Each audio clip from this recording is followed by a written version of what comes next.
Welcome students. आज हम बात करेंगे vector addition by rectangular components की। वेक्टर एडिशन जो है, जिस तरह से आपने पिछले लेक्चर्स में देखा है कि हमने पढ़ा था कि हम वेक्टर्स को ऐड अप करते हैं by using head to tail rule, यानी कि वेक्टर एडिशन जो की जाती है वो हेड टू टेल रूल के जरिए की जाती है। ठीक है। और ये जो हमारे पास रेक्टेंगुलर कंपोनेंट्स होते हैं स्टूडेंट्स, ये हमारे पास कौन से कंपोनेंट्स होते हैं? ये हमारे पास वो कंपोनेंट्स होते हैं जो एक दूसरे के ऊपर जो है वो 90 का एंगल बनाते हैं, यानी कि एक दूसरे के ऊपर परपेंडिकुलर होते हैं टू ईच अदर। ठीक है। अच्छा, अगर हम देखें कि हम किस तरह से जो है दो अगर हमारे पास वेक्टर्स होंगे, हम एग्जांपल में देखेंगे कि उनको हम रेक्टेंगुलर कंपोनेंट्स के जरिए को यूज करते हुए हम उनकी वेक्टर एडिशन किस तरह से परफॉर्म कर सकते हैं। अब सबसे पहले हम ये एक प्लेन ले लेते हैं जिसमें मेरे पास वाइट कलर का मैंने प्लेन लिया है और इसमें मैंने जो है वो दो एक्सेस ड्रॉ करने जा रही हूँ स्टूडेंट्स। ये मेरे पास पाई एक्सेस हैं जो कि वर्टिकल लाइन से शो किए गए हैं और ये मेरे पास एक्स एक्सेस हैं जो कि हॉरिजॉन्टल लाइन से शो किए, और ये मेरे पास ओरिजिन है।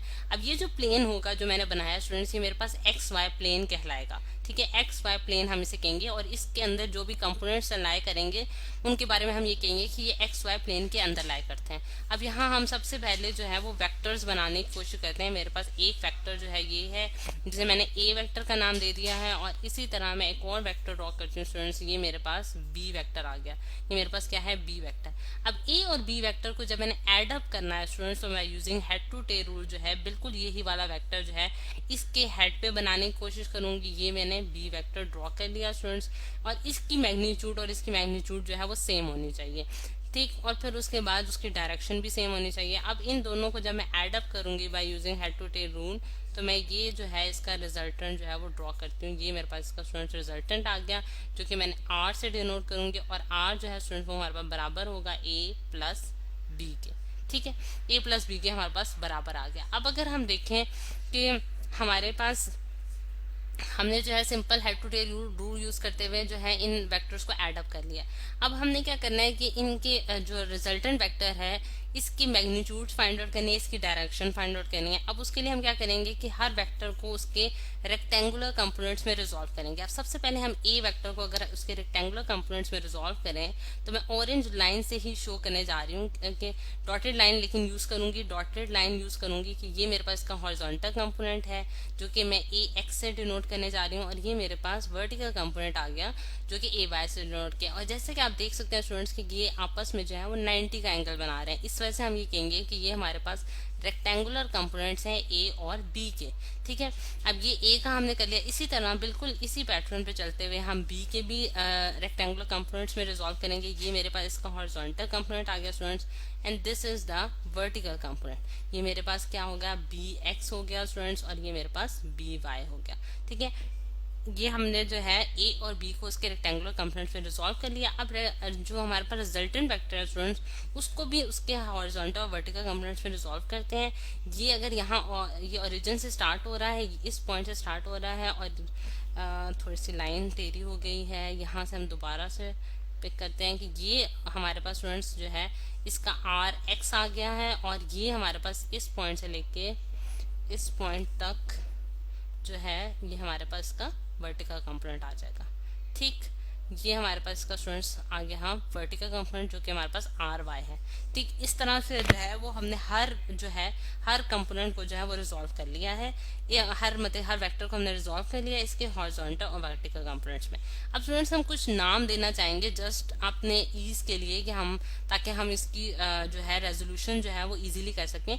अगर ये वाला जो पॉइंट है इसको मैं कह देती हूँ कि मैं इसको क्यू का नाम दे देती हूँ, यानी कि ओ क्यू जो है वो मेरे पास ए एक्स के बराबर आएगा। ठीक है, और इसी तरह जो है वो मेरे पास ये वाला पॉइंट है, इसको मैं एम का नाम देने जा रही हूँ, यानी कि ओ एम वेक्टर जो है वो हमारे पास ए के बराबर होएगा।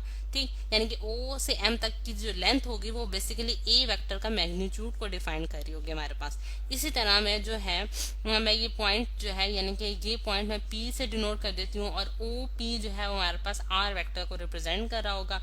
इस तरह यहाँ ये वाला जो पॉइंट है यानी कि यहाँ तक अगर आप देखें तो मैं ये डॉटेड लाइन से यहाँ शो कर देती हूँ, ये मेरे पास आर के बराबर आ जाता है। ठीक है, आर जो वेक्टर है वो हमारे पास आर जो पॉइंट है वो हमारे पास क्या शो कर रहा होगा कि हमारे पास ये जो लाइन है इसकी कंप्लीशन कहाँ तक हो रही है, और इसी तरह ये पॉइंट एस से डिनोट कर दिया, मतलब जो आपके पास नोट्स पॉइंट्स हैं उनको मैंने डिनोट कर दिया किसी न किसी नाम से। ये आपकी मर्जी है जस्ट कि आप इसको क्या सिंबल्स देते हैं, क्या नाम देते हैं। ठीक, अब ये चीजें हम जो है ये जस्ट अपनी जो ईज के लिए जो है वो बनाते हैं। अब सबसे पहले अगर हम देखें कि सबसे पहले जो मैं लाइन लिखने जा रही हूँ वो हमारे पास क्या है कि हमारे पास जो आर एक्स, यानी कि मैंने आपको जिस तरह से बताया है कि मैंने रिजल्टेंट वेक्टर्स जो है उसके कंपोनेंट्स को रिजॉल्व करना है, उनको फाइंड आउट करना है। आर एक्स जो है वो हम फाइंड आउट करना चाहते हैं, आर वाई फाइंड आउट करना चाहते हैं और इनके एंगल्स फाइंड आउट करना चाहते हैं। अब सबसे पहले अगर मैं आर एक्स को देखूं तो स्टूडेंट्स आर एक्स जो है वो मेरे पास ओ आर के बराबर आ रहा है, यानी कि ओ आर यानी कि ओ से लेके आर तक जो का लेंथ है वो मेरे पास आर एक्स के बराबर आ रही है।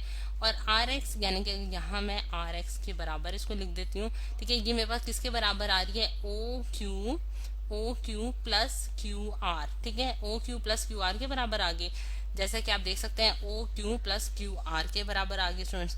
इसी तरह अगर मैं इस चीज को मजीद सिंप्लीफिकेशन करके लिखूं तो मैं लिख सकती हूँ R X is equal to O Q हमारे पास जो है वो स्टूडेंट्स ए एक्स के बराबर है, और क्यू आर जो है क्यू आर वो बिल्कुल पैरेलल है किसके, हमारे पास एम एस के। ठीक है, एम एस लाइन के बिल्कुल पैरेलल ये वही लाइन है, इसकी भी उतनी ही लेंथ है जितनी एम एस की जो है लेंथ है।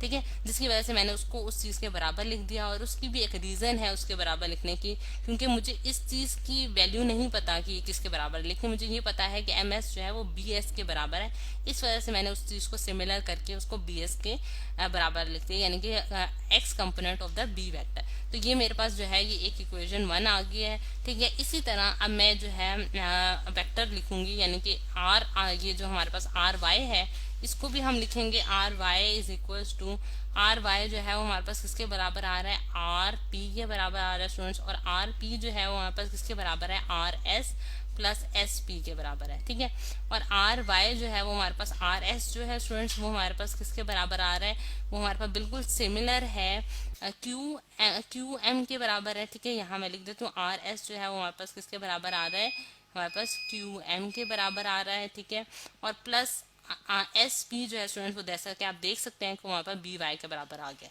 ठीक है, अब इसी चीज को फॉलो करते हुए हम क्या लिख सकते हैं, आर वाई जो है वो हमारे पास क्या हो गया, ए वाई प्लस बी वाई के बराबर आ गया, यानी कि हमने जो है इसका आर वाई जो है उसको भी रिजॉल्व कर लिया इन टर्म्स ऑफ एक्स और वाई कंपोनेंट ऑफ ए और बी वेक्टर के एक्स और वाई कंपोनेंट में हमने उसको रिप्रेजेंट कर दिया। बेसिकली हमारा जो मतलब एम था, एक गोल था कि हम आर एक्स और आर वाई को जो है वो इन टर्म्स ऑफ ए और बी के रेक्टेंगुलर कंपोनेंट्स में लिख सकते हैं, और वो हमने लिख लिया है। ठीक, अब हमने इनका जो है वो क्या आप कह सकते हैं कि हमने इसका रिजल्टेंट वेक्टर जो होता है जिसे हम कैपिटल आर से डिनोट करते हैं, वो अगर मैं किसी डार्क कलर से लिखना की कोशिश करती हूँ कि जिस तरह से आप देख सकते हैं कि चलिए पिंक कलर से लिख लेते हैं।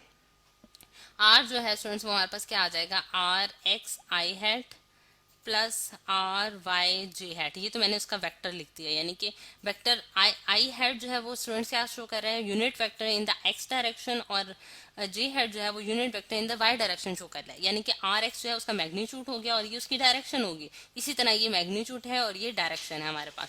फिर उसके बाद जो है मैं इसका जो रिजल्टेंट लिखती हूँ, यानी कि आर रिजल्टेंट जिसे मैंने मैग्नीट्यूड भी कह सकते, सॉरी आर मैग्नीट्यूड जो है वो हम किस तरह से फाइंड आउट कर सकते हैं, under the root are x का whole square plus under the root, जो अंडर रूट में हमने लिखा है आर वाई का होल स्क्वायर, ये हमारे पास इसका मैग्नीट्यूड आ गया स्टूडेंट्स।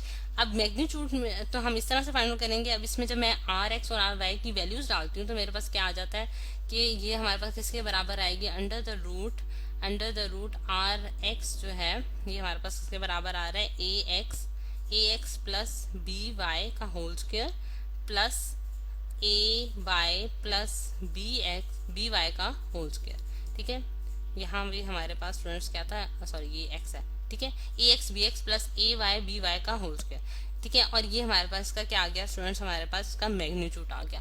अब यहाँ भी आप वैल्यूज पुट करके जो है वेक्टर भी फाइंड आउट कर सकते थे, तो ये इसका मैग्नीट्यूड आ गया। अब इसकी डायरेक्शन रह जाती है स्टूडेंट्स की जो हमारे दिमाग में आ रही है कि इधर हमें ये नहीं मालूम कि अगर मैं फिगर की तरफ दोबारा जाती हूँ कि हम अगर देखें एंगल थीटा, यानी कि थीटा एंगल जो है हमेशा डायरेक्शन बता रहा होता है, यानी कि आर वेक्टर की हमारे पास डायरेक्शन क्या होगी, किस डायरेक्शन में जो है हमारे पास रिजल्टेंट वेक्टर जो है वो लाई करेगा।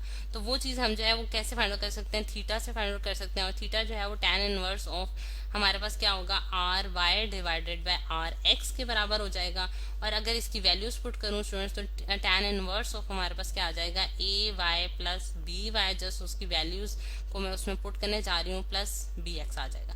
तो ये हमारे पास इसका जो है वो हमारे पास इसका एंगल भी आ जाता है, जो हमें बेसिकली क्या बता रहा होगा, हमें स्टूडेंट्स की डायरेक्शन बता देगा। और इसी तरह अब इसी पैटर्न को फॉलो करते हुए हम एक और काम ये भी कर सकते हैं कि अगर हमारे पास जिस तरह से फिगर में दोबारा वापस जाने लगी स्टूडेंट्स कि हमारे पास यहाँ देख सकते हैं एक्स वाई प्लेन में हमारे पास जो है एक्स वाई प्लेन में हमारे पास सिर्फ दो वेक्टर्स थे, यानी कि ए वेक्टर और बी वेक्टर।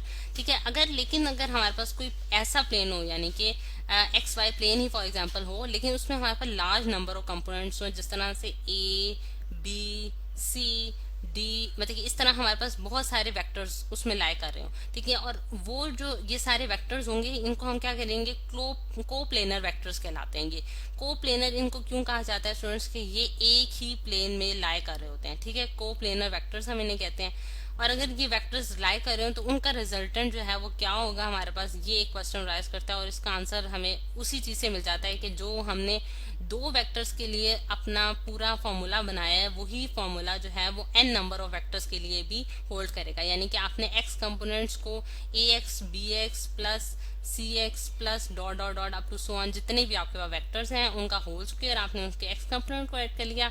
इसी तरह आप उसके सारे y कंपोनेंट्स को भी ऐड अप करेंगे, b y plus c y plus dot dot dot और अप टू सो ऑन जो है का होल स्क्वायर आ जाएगा। और इसका जब आपने एंगल फाइंड आउट करना होगा यानी कि थीटा, तो वो हमारे पास tan इनवर्स ऑफ क्या हो जाएगा, y डिवाइडेड बाय x, यानी कि a y plus b y plus c y plus dot dot जितने भी आपके पास वेक्टर्स हैं और डिवाइडेड बाय हमारे पास क्या हो जाएगा, यहाँ मैं स्क्रॉल करके लिख देती हूँ students, A X plus B x plus C x plus up to so on जितने भी आपका वेक्टर्स हैं। तो ये है स्टूडेंट्स हमारे पास जो है ये इस तरह से हम जो है n नंबर ऑफ वेक्टर्स के लिए भी उनकी डायरेक्शन, मैग्नीट्यूड और वेक्टर जो है वो फाइंड आउट कर सकते हैं। तो ये स्टूडेंट्स हमारे पास एक डिस्कशन हुई है जो कि vector addition by rectangular components पे हमने की है।